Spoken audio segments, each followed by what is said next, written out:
This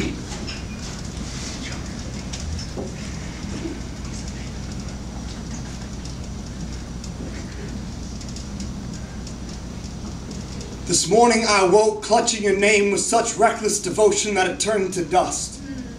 Each letter fell to the floor. I know where you went. Long before you vanished inside of your name, long before the grave you sank into your body like a river, I know how you found us. Guided by the low light on the horizon, the pipe is a beacon. The pipe is a lighthouse. You wanted to know how to remove the emptiness from yourself. We never understood it cannot be removed. There's not a pulsing seed in the gut or a peach pit run into the mud. We weren't drug addicts. We said we were scientists. We experimented each day, lowered the smoke into the deep mine of the chest as though it were a rope with a hook at the end of it to pull the emptiness back out. We partitioned ourselves away to the dark piece. By piece we did not remove the emptiness but further became it.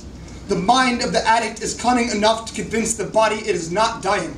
Houdini doesn't have shit on an addict. He was able to convince everyone but himself he had vanished. Addiction is the ethereal art of forgetting that you are still here. I know where you went before the syringe perched in the arm and whistled through the vein like a steam engine, before the crack rock broke apart in a blaze of light as though it were an egg catching fire. I know what it is to walk down an unlit street at midnight and have a gun cocked in your mouth. I know what it is to discover the gun is in your own hand. The most dangerous neighborhood is the one in my own head. This is a game of masks, a Rorschach test of the mind. Question: what do you see?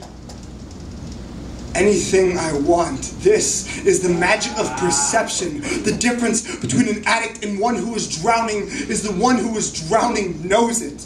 The addict will drink the sea until it becomes him.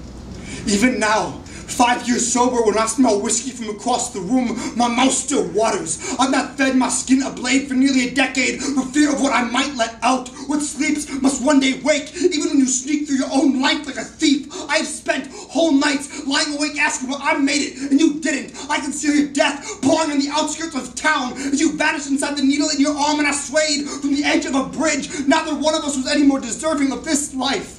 I feel ill to even think it, but I have to thank you. Some days, your death is all that stands between me and a drink. There were days I went so far as to hold a bottle in my hand, but couldn't bring myself to swallow because your name was stuck in my throat. There were weeks I couldn't walk 2 blocks from my door without being asked if I wanted some kush, some glass, some white, some snow, some jack up, some jelly beans, some dust, some rock, some good shit. And each time I heard your voice ask me, how badly do you want this life? You didn't deserve it then, but you got it. You got it. So what are you willing to do to keep it?